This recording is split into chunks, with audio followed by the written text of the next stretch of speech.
Bien, vamos a hablar sobre la evaluación y referencia oftalmológica. ¿Qué pruebas puedo realizar en la consulta que me ayuden a delimitar si ese es un paciente de referencia urgente o no urgente hacia el especialista? Como sabemos, la pérdida de visión debido a complicaciones oftalmológicas es cada vez más preocupante debido al incremento de la estadística de diabetes. La INSANUD en el 2016 reportó que más del 50% de los pacientes reportaron visión disminuida.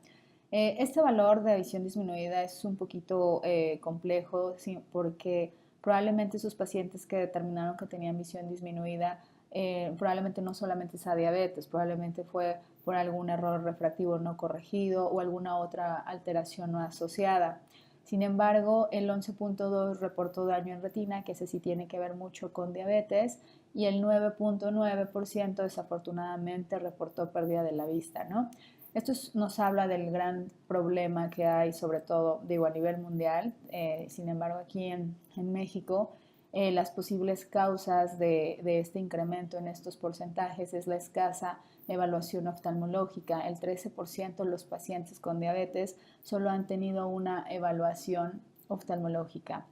Dentro de otras causas, pues a medida que va incrementando el porcentaje de diabetes, pues obviamente la escasez de oftalmólogos para evaluar complicaciones asociadas a la misma es menor.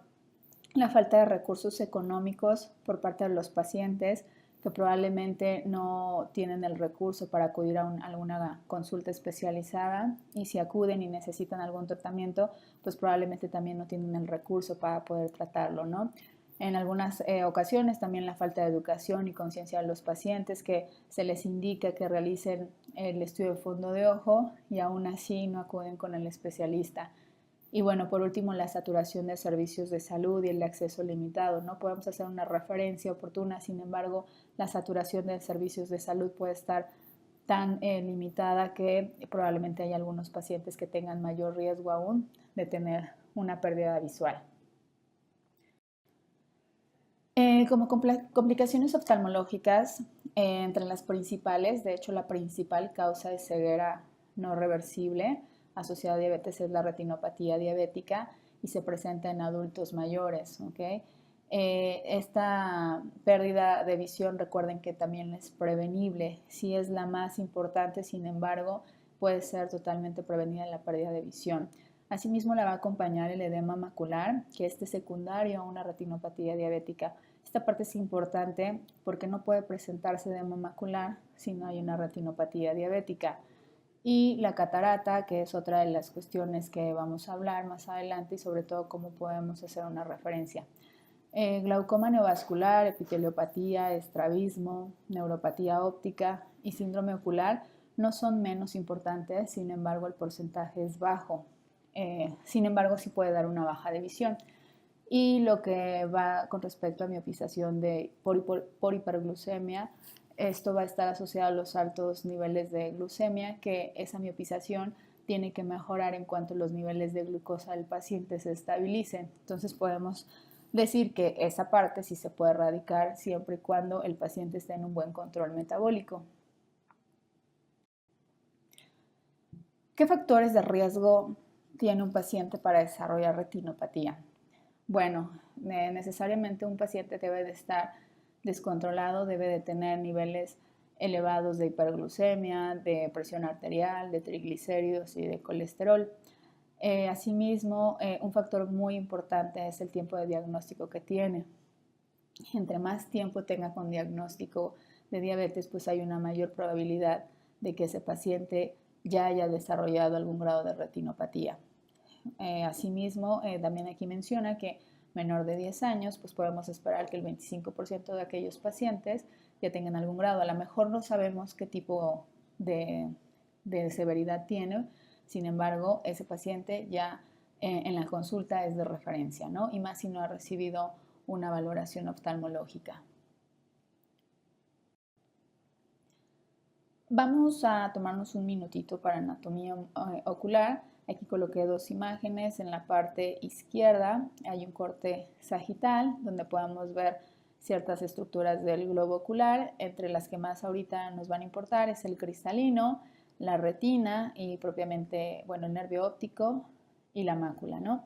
Del lado derecho está el fondo de ojo, bueno, la retina, como comúnmente la conocemos, viendo de frente, podemos ver del lado izquierdo el nervio óptico, y una parte esencial que quiero que tomen muy en cuenta es la mácula. La mácula va a abarcar las dos arcadas, la superior y la inferior. Toda esa zona se considera como mácula y esta parte es importante para el desarrollo de edema macular.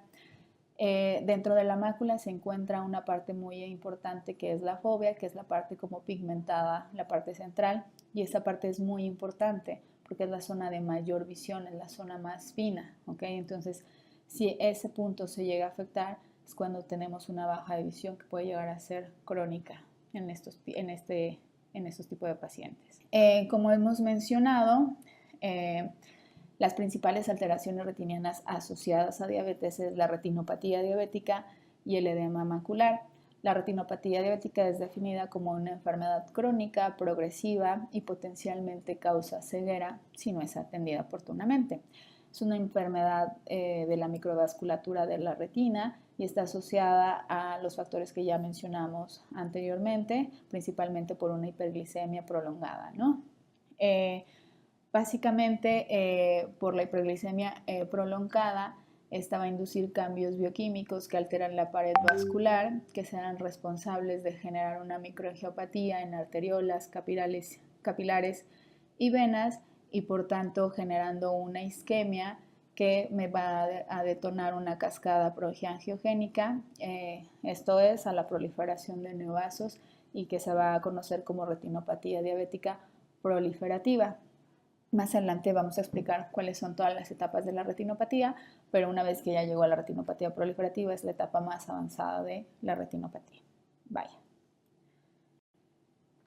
Por lo mismo de la alteración en la pared vascular, hay una ruptura de la barrera hematorretiniana, que esto va a tener como consecuencia un aumento de la permeabilidad vascular, va a haber fuga de fluido y exudados lipídicos, que es por lo general, y se van a concentrar siempre en el área macular, como lo podemos ver en la imagen del lado derecho.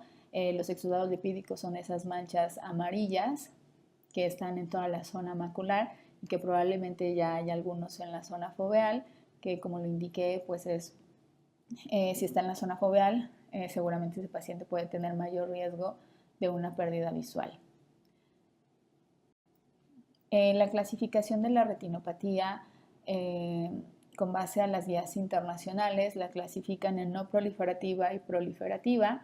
Realmente la única diferencia de una a otra es la aparición de neovasos, que va a ser en la retinopatía proliferativa. En cualquiera de las dos clasificaciones vamos a tener signos de microaneurismas, exudados lipídicos, exudados algodonosos, hemorragias en punto, en mancha, en llama. En cualquiera de las dos fases se va a presentar. Simplemente la única diferencia que vamos a encontrar es la proliferación de vasos, que se va a encontrar en la proliferativa y que me pueden detonar una hemorragia vítrea, conduciendo a una baja de visión, como podemos ir viendo aquí en las imágenes.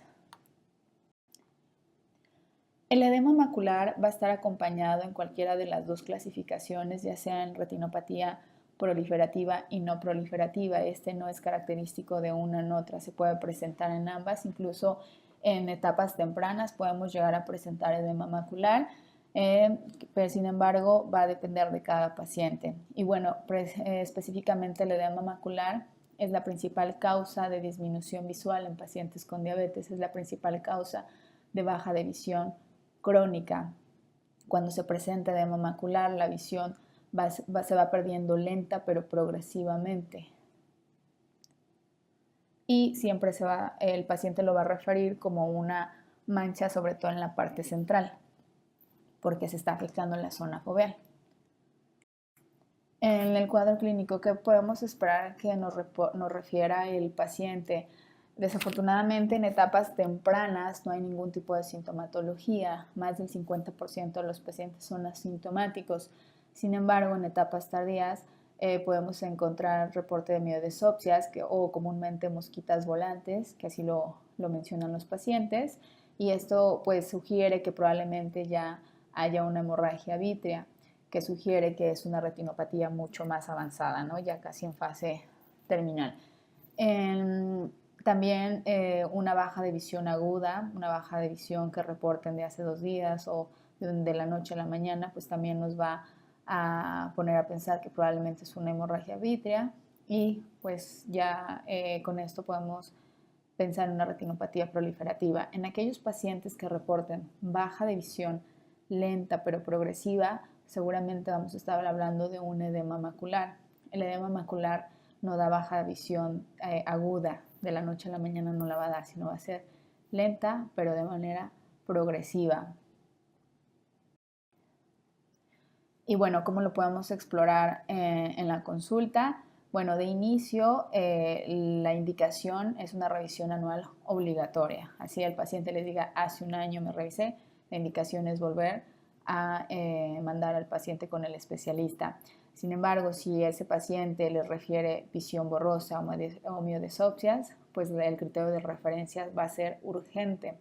Si ese paciente tiene una agudeza visual menor a 20/30, también va a ser un paciente de referencia. 20/30 es la norma que nos pone entre el límite de si es referente o si ese paciente no tiene ninguna alteración. Ahorita más adelante vamos a ver sobre cómo realizar la prueba y cómo hacer la referencia. Otra prueba muy sencilla que podemos realizar es el reflejo rojo. También lo vamos a hablar más adelante, cómo realizarla. Si este reflejo rojo es asimétrico, como podemos ver en la imagen, pues también ya nos va a hablar de alguna alteración. No sabemos qué probablemente tenga ese paciente, sin embargo, está alterado y entonces indica que hay una anormalidad. La oftalmoscopía directa, esta va a ser opcional, ya que depende de muchos factores. Además, la sensibilidad y especificidad es bastante baja, entonces eso lo pueden hacer opcional. Si es un paciente con baja visión y aparte está alterado el reflejo rojo y logran ver algunos hallazgos, bueno, pues ya con eso vamos a poder concluir que es un paciente con mayor duración de referencia. ¿Cuál es el tratamiento? Tanto para la retinopatía diabética como para el edema macular están indicados diferentes tratamientos. En la retinopatía diabética por lo general está indicado la fotocoagulación láser panretinal. Esta está indicada para reducir el riesgo de pérdida en un paciente que probablemente ya tiene una retinopatía proliferativa, o sea que ya está muy avanzada. También se puede indicar inyecciones intravítreas, que específicamente es un agente contra el factor de crecimiento endotelial que se utiliza tanto para retinopatía diabética como para edema macular, y en ocasiones ya que la retinopatía ha avanzado, bueno, ya está muy avanzada, se sugiere la cirugía, probablemente una vitrectomía. Sin embargo, hay que destacar que estos tratamientos solo son para estabilizar el fondo de ojo, para que ese paciente no vaya a perder más visión y tratar de preservar lo más posible. Si mejora, eso ya es ganancia. Sin embargo, siempre hay que comentarle al paciente que los tratamientos solo son para que no vaya a perder más visión. En edema macular, como ya lo había comentado, los tratamientos es inyección intravítrea y en algunas ocasiones también se puede aplicar fotocoagulación láser focal para el cierre de fugas vasculares para evitar que haya más líquido. ¿Okay? Sin embargo, algo que debemos hacer hincapié con el paciente es el control metabólico y el cambio de estilo de vida, y sobre todo siempre hacer una referencia al oftalmólogo. Recuerden que aunque un paciente pueda ver bien, eso no significa que realmente no tenga una alteración en retina. Un paciente puede llegar a tener una buena agudeza visual, incluso hasta un reflejo rojo sin anormalidad. Sin embargo, no podemos garantizar que ese paciente no tenga ya una retinopatía diabética. Otra de las complicaciones que mencionaba al inicio es la catarata. Este se va a dar en el cristalino. Como podemos ver, es una estructura transparente. Su principal función es mantener su propia claridad con base a su metabolismo. Cuando hay diabetes, este metabolismo se va a alterar, va a haber un aumento de sorbitol, lo cual va a provocar que se empiece a opacificar ese cristalino, que pierda la transparencia. La imagen que está a la derecha en la parte superior, podemos notar como el cristalino en la parte superior está transparente, bueno, se ve blanco, pero es transparente. y en la parte inferior ya se empieza a ver amarillo, que eso ya es una catarata. Por lo general, la pérdida de transparencia puede ser por la edad, que comienza a partir de los 40 años, que es un proceso normal degenerativo. Sin embargo, cuando es una catarata asociada a diabetes, este proceso se acelera y entonces podemos llegar a tener una catarata mucho más joven, ¿no? Entonces eso también es importante comentarle al paciente que entre mejor esté controlado, pues vamos a evitar la aparición de una catarata a temprana edad. El cuadro clínico, los pacientes con catarata refieren tener baja de visión, a veces también comentan tener ver como si estuvieran viendo a través de una lente empañada, como a través de una lente esmerilada. En algunas ocasiones hay alguna molestia con la luz. En estos pacientes no va a haber ningún tipo de sintomatología como dolor, simplemente va a ser baja de visión. ¿Cómo lo podemos explorar? También con la cartilla de agudeza visual, si es un paciente que no está leyendo el 20/30, es hora de comenzar a pensar en una referencia. También podemos realizar el reflejo rojo. Si es asimétrico o está disminuido, podemos pensar que es una hemorragia vítrea.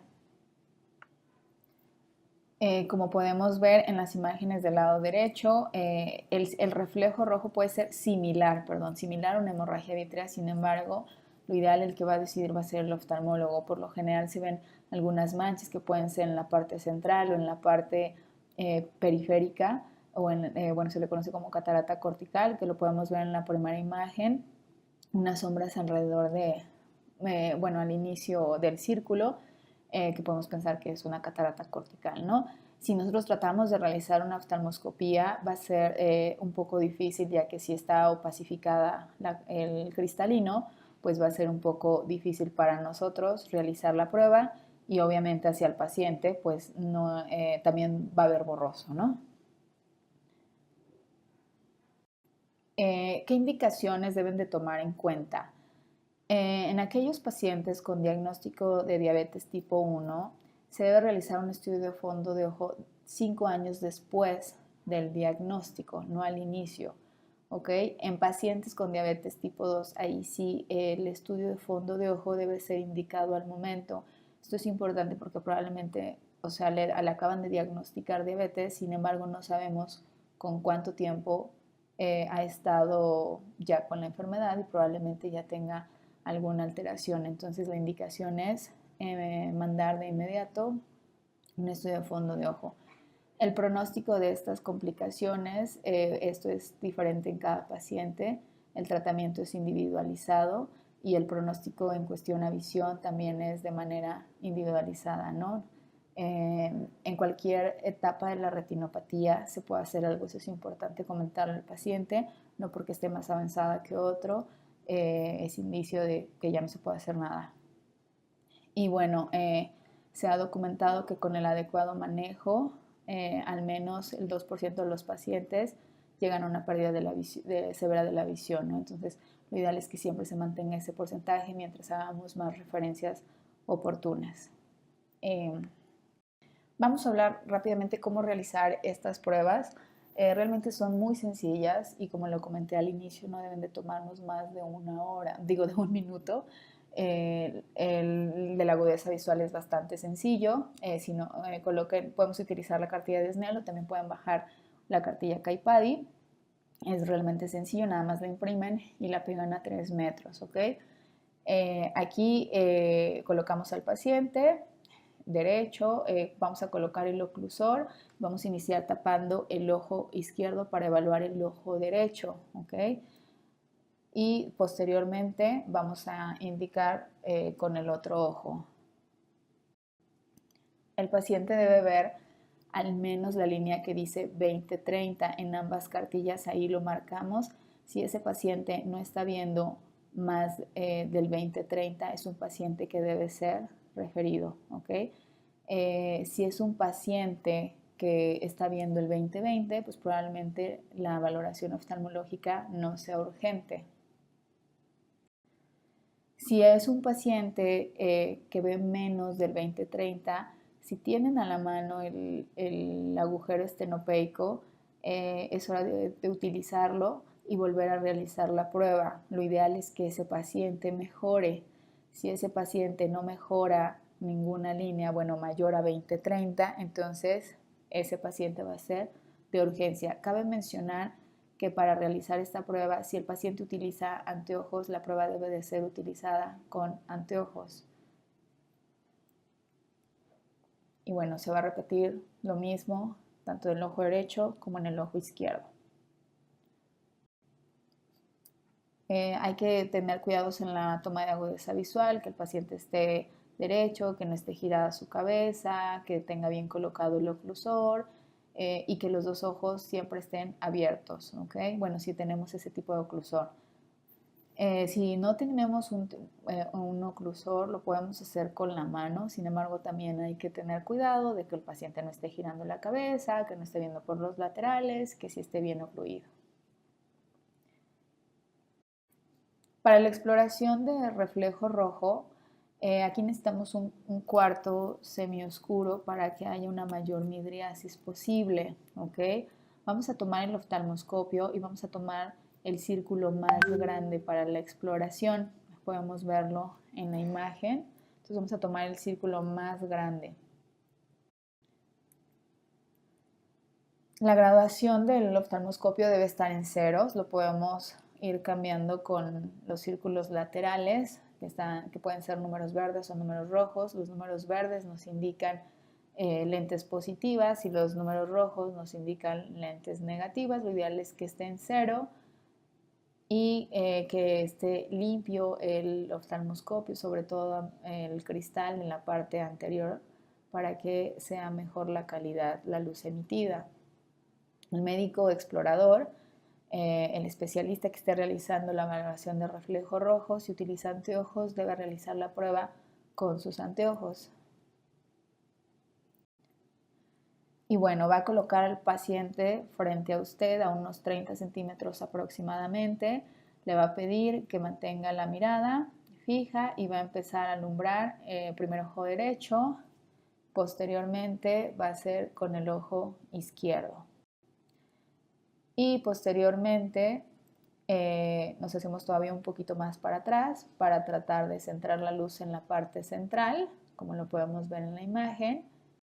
Y entonces sí, en cada paso evaluar la coloración y la intensidad del reflejo, si hay alguna opacidad, cómo está la simetría. Bueno, lo que nosotros debemos de ver es muy similar a cuando estamos tomando una fotografía y que el reflejo se ve anaranjado o rojizo. Eso nos indica que es un reflejo rojo que no está alterado. Un reflejo rojo patológico lo podemos ver en las imágenes inferiores, donde va a estar disminuido, o podemos encontrar algunas manchas, algunas sombras negras que pueden indicarnos que ya hay una alteración oftalmológica. Aquí tenemos algunos ejemplos de reflejo rojo. El primer ejercicio es un reflejo rojo patológico. Podemos ver que en el lado derecho, bueno, viendo la imagen frente a la pantalla, ese ojo está disminuido en comparación al otro ojo. Entonces este es un reflejo patológico. Ese paciente debe ser referido. Aquí es un reflejo no patológico. Los dos se ven simétricos, de la misma coloración. Hay simetría. En el siguiente pues es más que obvio, se ve la simetría, la asimetría de los reflejos, está muy disminuido, igual de la parte derecha viendo de frente la pantalla. Este es un reflejo no patológico. Este es un reflejo patológico. Aquí se ve muy marcada la diferencia de uno a otro, ¿no? Entonces, si es patológico, recordemos que debe ser referido. Y bien, ya por último, la exploración de oftalmoscopía directa. Esta recuerden que es opcional, como ya lo mencioné. En esta prueba, pues sí se necesita de muy buena maniobra por parte del explorador y mucha cooperación también del paciente, ¿ok? Va a tener varias variables que pueden tratar de arruinarnos la prueba. Probablemente la calidad del oftalmoscopio, la intensidad de luz con la que estemos alumbrando, qué tan oscuro esté el cuarto. Entre más oscuro es mejor porque hay una mayor midriasis. Sin embargo, si son pacientes adultos que ya comienzan con algunos problemas, probablemente llegamos a tener una pupila más pequeña. También es importante la cooperación y la capacidad de fijar del paciente. Otra desventaja es el ojo seco. Si ese paciente trae una deficiencia lagrimal, pues seguramente va a tener la necesidad de parpadear más veces y entonces para nosotros es más difícil realizar la prueba. La reactividad pupilar del paciente, si estamos alumbrando demasiado, si la prueba dura mucho, pues realmente la pupila se va a hacer más pequeña y nos va a costar más trabajo. Como podemos ver aquí en las imágenes, nuestra expectativa es poder ver una imagen así de clara, poder ver esos signos, sin embargo la realidad es otra, solamente vemos ciertas áreas, nunca vamos a ver toda una imagen completa del fondo de ojo. Nosotros sugerimos que no indiquen más de 1 minuto en la prueba debido a la contracción pupilar. Y bueno, nada más cabe destacar que ninguna clasificación internacional se ha basado en este tipo de técnica debido a la baja sensibilidad y especificidad de ella. Este cuadro les sugiero que lo impriman, lo peguen si se les llega a olvidar. Es bastante explícito. Ahí coloco las 3 pruebas que pueden realizar y cada una las vas guiando a una referencia anual o probablemente una referencia urgente. Por ejemplo, el reflejo rojo, si está asimétrico, si la intensidad está disminuida, pues podemos pensar que ese paciente puede llegar a tener catarata, retinopatía diabética o incluso una hemorragia vítrea y entonces es un paciente a referencia urgente. En aquellos pacientes que es simétrico, que tiene una coloración adecuada, que la intensidad es igual en ambos ojos, pues probablemente nada más hagamos una referencia anual. De igual manera, en la agudeza visual, si es una agudeza visual mejor a 20/30, esto es que tenga 20/20, 20/25 o 20/30, pues nada más hacemos una referencia anual con el oftalmólogo. Sin embargo, si es peor, o sea que sea 20/40, 20/50, 20/100, que no perciba luz, pues ahí es una referencia urgente. Probablemente este paciente pueda llegar a tener un edema macular, una hemorragia vítrea, una neuropatía, alguna otra complicación, ¿no? Y si realizamos la oftalmoscopía directa, pues si encontramos algún hallazgo patológico, pues lo ideal es referir. Si no encontramos ningún hallazgo, pues podemos hacer una referencia anual. Es importante comentar que aunque un paciente tenga una buena agudeza visual y su reflejo rojo sea adecuado, probablemente también sea un paciente de referencia. ¿A qué me refiero? Si es un paciente que tiene buena agudeza y reflejo rojo, pero tiene más de 10 años con diagnóstico de diabetes, o que tenga 15 a 20 años, pues probablemente ese paciente tiene alta probabilidad de que ya tenga una retinopatía. Recuerden, el ver bien no garantiza que un paciente no tenga una alteración en su fondo de ojo. Y bueno, eso sería todo. Gracias.